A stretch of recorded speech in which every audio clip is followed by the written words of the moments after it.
hey everyone, welcome to the next installment of Babbling on About 5. Today we are going into Season 1, Episode 1, Midnight on the Firing Line. This episode starts off with an attack on a Centauri colony called Ragesh 3. It's unknown assailants, at least to the uninitiated. Some of us who've seen the show a few times recognize those ships right away. But for the most part, everyone seems pretty much in the dark about who is initiating this attack on a civilian outpost for the Centauri. On top of that, we are introduced to Lieutenant Commander Susan Ivanova. She's Russian. If you forget that, don't worry, she will be reminding you for the rest of the show that she is in fact Russian. It comes up a couple times. I've got some notes over here that I will be glancing over to. I also was fortunate enough to find a ton of clips for this episode online, so you're going to be spoiled with extra stuff. Still new at this show, still figuring out the format. We got some feedback online, so I'm going to take some notes and try to give the people what they want.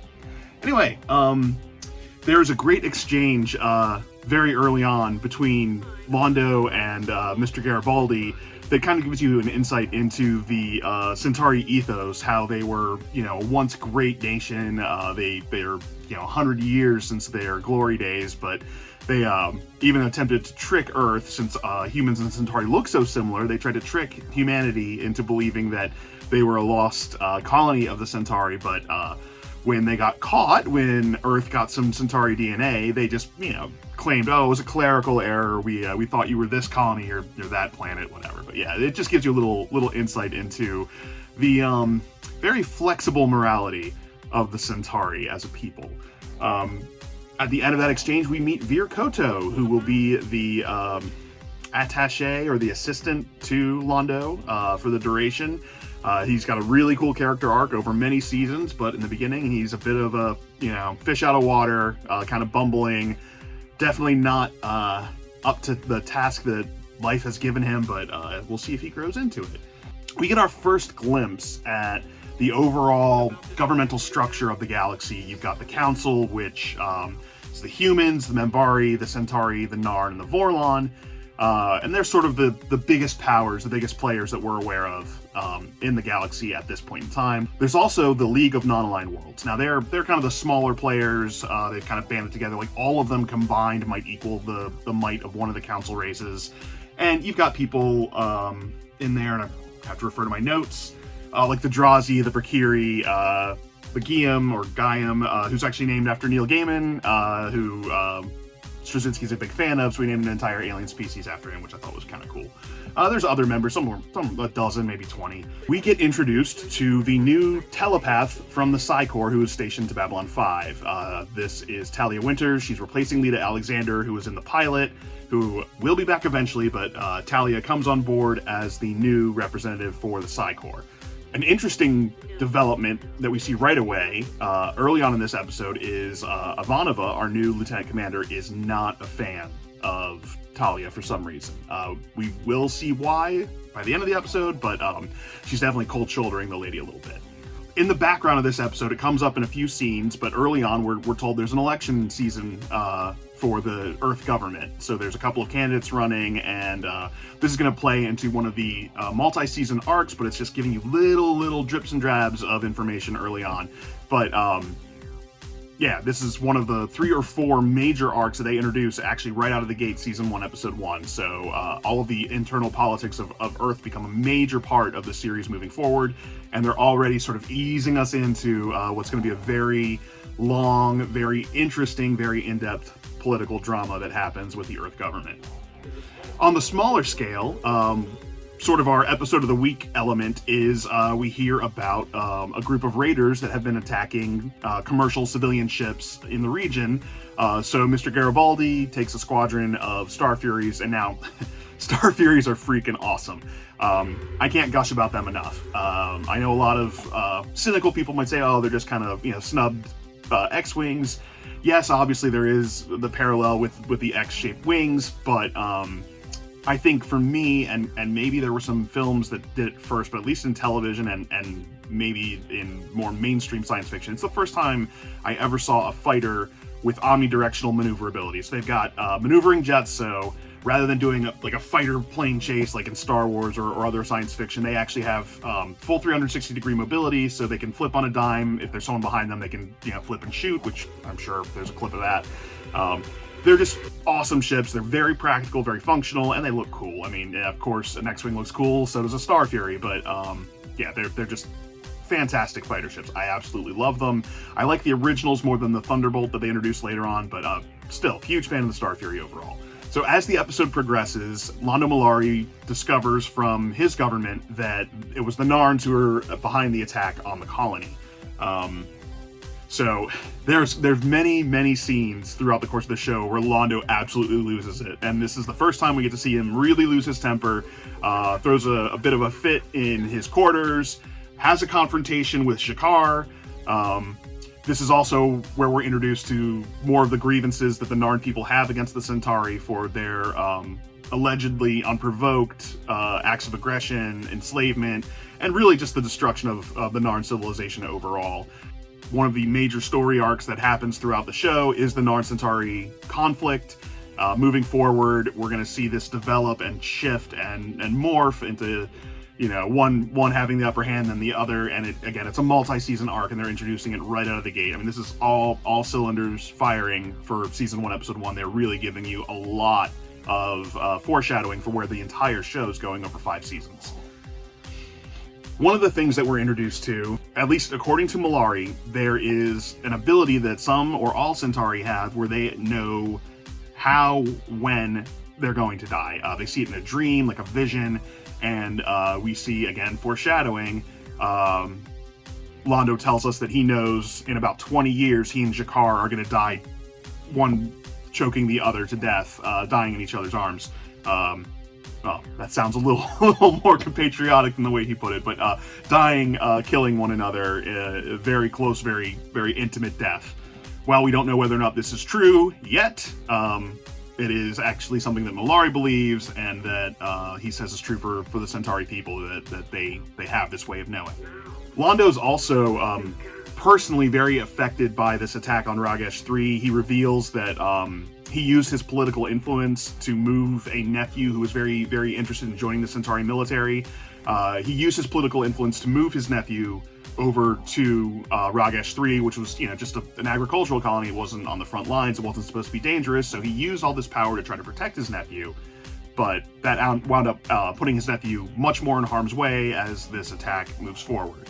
We're treated to our first of many Ambassador Kosh moments.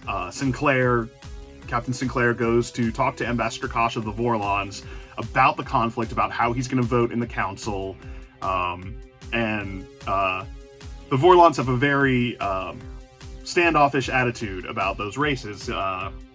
He says to Sinclair, and I quote, "They are alone. They are a dying people. We should let them pass." And Sinclair replies, "Who, the Narn or the Centauri?" And Kosh, in typical Kosh fashion, replies, "Yes." And again, this is foreshadowing for how the Vorlon interact with the races in this galaxy.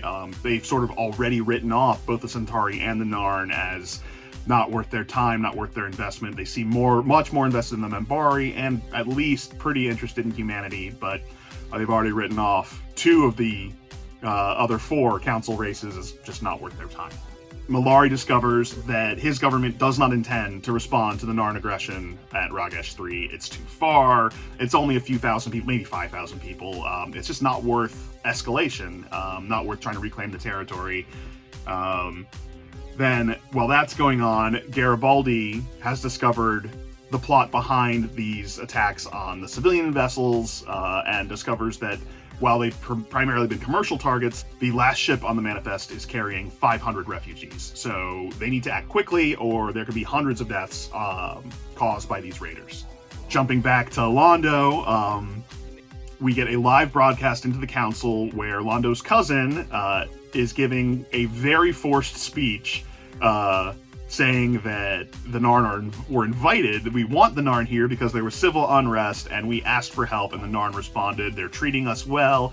And the gun's just off camera, but you can tell he's giving these words under duress.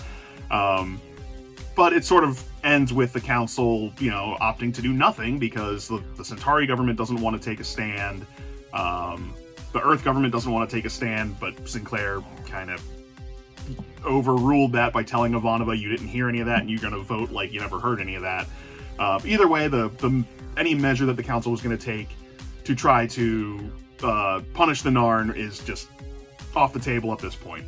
Sinclair decides to take the Star Furies out to rescue the civilian ship. Meanwhile, Londo kind of loses his cool again in the same episode and assembles from bits and pieces he's got hidden around in his quarters, assembles a weapon and attempts to assassinate G'Kar. However, on his way, he physically bumps into our resident telepath, Talia Winters, who makes contact with him and is overwhelmed by the force of his desire that she actually can see what he's plotting to do. Tries to insist that he not take action, but then winds up having to go to Chief Garibaldi to get him to intervene. So Garibaldi confronts Londo, talks him down, and it's like, I'm going to inspect your quarters in an hour. I better not find anything. So he's basically giving him a free pass. Like, look, obviously you're heated. You've got a family member in peril. I'm going to let this one slide, but don't let me find any contraband, any hidden weapons. We're just going to brush this one under the rug if you walk away right now. Which he does. He cools down, and they part on semi-amicable terms. We cut back to the Star Furies. They find the command center of these raiders, and it turns out, it was being helped by the Narns. The Narns equipped these raiders. The Narns will sell to anyone who can buy. That came up in the episode, and with that information and with more information on their command ship database, they were able to find that, actually the Narns were the aggressors, and Sinclair talks G'Kar into having his government pull out of Ragesh 3, de-escalate everything, and kind of reset the board to where things were at the start of the episode. We come to the tail end of the episode, and Ivanova is off shift. She's enjoying a meal, and Talia confronts her. It's like, hey, what's going on? Why aren't we getting along? And that's when we start digging into some of the deep, dark secrets of the Psi Corps. We discover that Ivanova's mother was a telepath. She wasn't discovered by the Psi Corps until her 30s. And you have 3 choices when you're a telepath in the Earth government. 1, join the Psi Corps. 2, go to prison. Or 3, take the meds that make your abilities go away. So she didn't want to join the Corps. She didn't want to go to prison. So she took the meds. And they clearly have some psychological side effects. Not only do they dampen the telepathic ability, but they throw Susan's mom into the spiral of depression that winds up ending with her taking her own life. So obviously, Ivanova hates the Psi Corps, hates everything that they stand for, feels deeply wounded by the choice or the lack of choice that her mother had. She couldn't just keep living freely as a telepath. That's not how it works. So while she might be able to coexist with Talia, she's not going to be buddy-buddy, and certainly not while she wears the Psi Corps badge. As the episode's winding down, we learn that Santiago is the president-elect for the Earth government, and that will, again, down the line, turn into more intrigue, more drama, and a very, very fun plot for the Earth government. Like I said at the beginning, so much is set up in episode 1. It dives into 3 major plot points, really kind of 4 if you count the Vorlon, but that's not there yet. So with all of that going on, we still haven't even encountered the existential threat in the galaxy that's lurking in the shadows?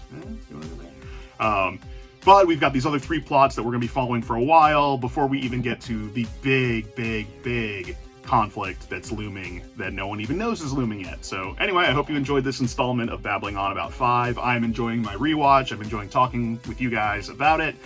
And you'll see the end slate, our other shows, our main show, our fun size show, my brother's arcade show, and of course, Babbling On About 5. Well, anyway, thanks for watching, guys. We'll see you soon.